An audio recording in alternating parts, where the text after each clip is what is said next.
Hello friends, welcome to Shaivi's kitchen magic. నేను మీ దీపిక.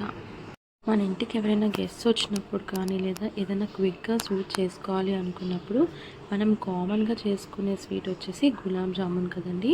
ఈ గులాబ్ జామున్ కొంతమందికి సరిగా కుదరదు అన్నమాట. అంటే ఉండలు మధ్యలో గట్టిగా అయిపోవడము, లేదా ఈ ఉండల్ని ఆయిల్లో వేసినప్పుడు క్రాక్ అయిపోవడం కానీ, లేదా ఈ ఫ్రై చేసిన ఉండల్ని పాకంలో వేసినప్పుడు అదంతా కూడా మ్యాషీగా అయిపోవడం కానీ జరుగుతూ ఉంటుంది కదా.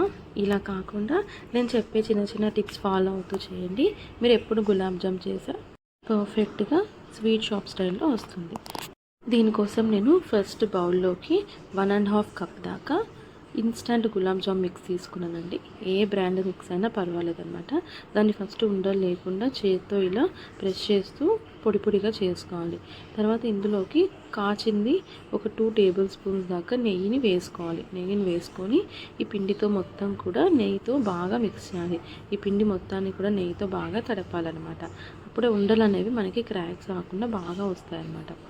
ఇప్పుడు పాలను తీసుకోవాలి. కాచి చల్లార్చిన పాలని కొద్దిగా వేసుకుంటూ మనము ఈ పిండిని అంతా కూడా మెత్తని ముద్దలా కలుపుకోవాలన్నమాట. పాలన్నీ కూడా ఒకటేసారి వేయకూడదు, కొంచెంగా వేస్తూ కలుపుకోవాలి. నాకు ఈ 1.5 కప్ గులాబ్ జామ్ మిక్స్కి 1/2 కప్ దాకా పాలు సరిపోయాయండి. ఇప్పుడు ఒకవేళ మీకు పిండి అనేది చాలా మెత్తగా అయిపోయింది అనిపిస్తే ఒక 2 టేబుల్ స్పూన్స్ దాకా మైదా పిండిని కూడా యాడ్ చేసుకోవచ్చు అనమాట. ఈ వీడియోలో చూపిస్తున్నాను కదా, అంత మెత్తగా పిండిని తడుపుకొని 15 మినిట్స్ లిడ్ క్లోజ్ చేసి పిండిని నాననివ్వాలన్నమాట. ఈలోపు మనం చక్కెర పాకం తీసుకుంటున్నాము.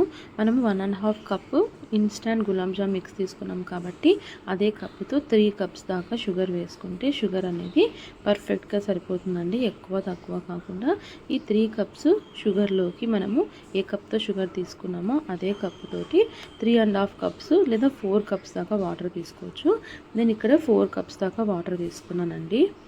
మీడియం ఫ్లేమ్లోనే ఈ చక్కెర అంతా కూడా బాగా కరిగేలాగా గరిటెతో బాగా మిక్స్ చేసేసుకొని ఇందులోకి 4 నుంచి 5 వరకు దంచుకున్న యాలుక్కాయలను కూడా వేసుకొని ఇంకొకసారి అంతా కూడా బాగా మిక్స్ చేసేసి లిడ్ క్లోజ్ చేసేసుకోవాలి.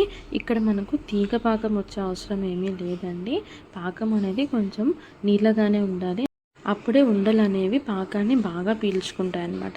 ఇలా రోలింగ్ బాయిలింగ్ అవుతున్నప్పుడు చూడండి ఒకసారి చక్కెర అంతా కూడా కరిగిందా లేదా అనేది చెక్ చేసుకోవాలి. చక్కెర అంతా కరిగింది కాబట్టి ఇక్కడ అంతా ఒకసారి గరిటెతో బాగా మిక్స్ చేసేసి లిడ్ క్లోజ్ చేసేసి ఈ పాకాన్ని పక్కన ఉంచుకోవాలన్నమాట. ఎందుకంటే వేడి పాకంలోకి ఉండలు వేయకూడదు కాబట్టి కొంచెం పాకం గోరువెచ్చగా ఉండాలి.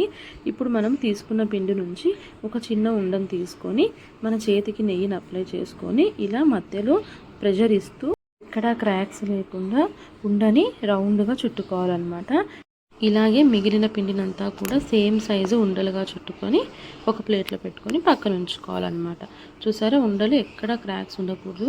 మనం పిండిని ఎంత మెత్తగా తడుపుకుంటే ఉండలు అనేవి అంత క్రాక్స్ లేకుండా అంత స్మూత్గా వస్తాయన్నమాట.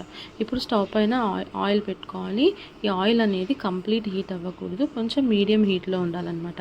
మీడియం హీట్ అయిన తర్వాత మనం రౌండ్గా చేసుకున్న ఉండలన్నిటినీ కూడా ఎన్ని పడితే అన్ని ఈ ఆయిల్లోకి డ్రాప్ చేసుకోవాలి. డ్రాప్ చేసుకొని మీడియం ఫ్లేమ్లో మాత్రమే వీటిని ఇలా తిప్పుతూ వేయించుకోవాలన్నమాట. హై ఫ్లేమ్లో పెట్టి వేయించేశారంటే పైన కలర్ వచ్చేస్తుంది, లోపల మాత్రం ఉడకదనమాట. అదే మీరు సిమ్లో పెట్టి వేయించారంటే ఆయిల్ని బాగా పీల్చేస్తుంది. కాబట్టి మీడియం ఫ్లేమ్లో పెట్టి అలా టర్న్ చేసుకుంటూ లైట్గా గోల్డెన్ బ్రౌన్ కలర్ వచ్చేదాకా కూడా వీటిని ఫ్రై చేసుకొని టిష్యూ ఉన్న పేపర్లోకి పక్కన తీసుకొని ఉంచుకోవాలి.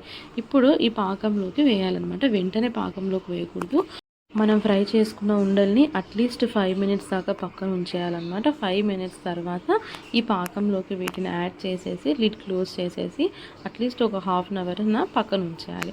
అప్పుడే ఇవన్నీ కూడా బాగా షుగర్ సిరప్ని పీల్చుకొని ఉండల సైజ్ అనేది బాగా పెరుగుతుంది అనమాట. చూసారా, ఒక 1/2 అవర్ తర్వాత లిడ్ ఓపెన్ చేసి చూపిస్తున్నాను. ఎంత సూపర్ స్మూత్గా వచ్చాయో గులాబ్ జాములు అనేవి, ఏ క్రాక్స్ లేకుండా వచ్చాయి. మీరు కూడా ఈ రెసిపీ ట్రై చేసి ఫ్రెండ్స్ అండ్ ఫ్యామిలీతో షేర్ చేసుకోండి. ఇంకా నా ఛానల్ సబ్స్క్రైబ్ చేసుకోకపోతే సబ్స్క్రైబ్ చేసుకోండి.